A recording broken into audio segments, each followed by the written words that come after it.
Are you sleeping on Special Ops Lioness?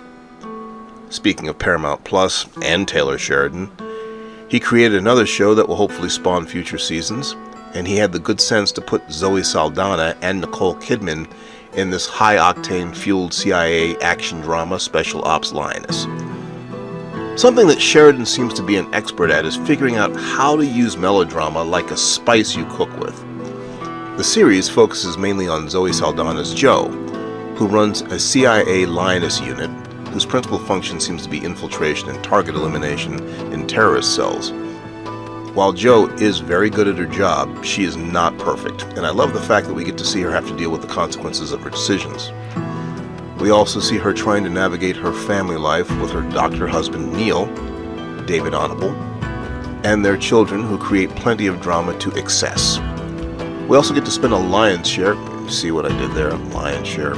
We also get to spend a lion's share of time with Cruz, played brilliantly by Leila de Oliveira, a tough as titanium marine special operative that Joe recruits to send undercover, although she has little experience in that role.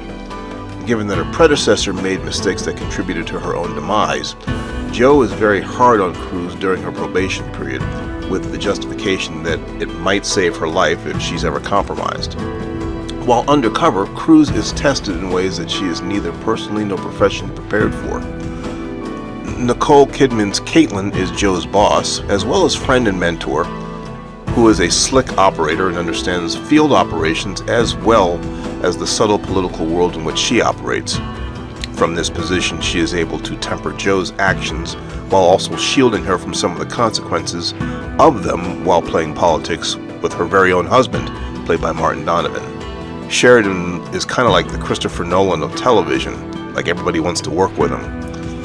Yeah, it's cool to see like Morgan Freeman show up for a couple episodes. And I'm personally geeked about Michael Kelly, who is as good as he's ever been in anything as Caitlin and Joe's boss, Byron Westfield.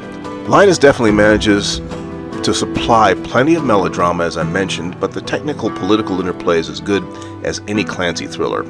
And it is gritty, and it is violent.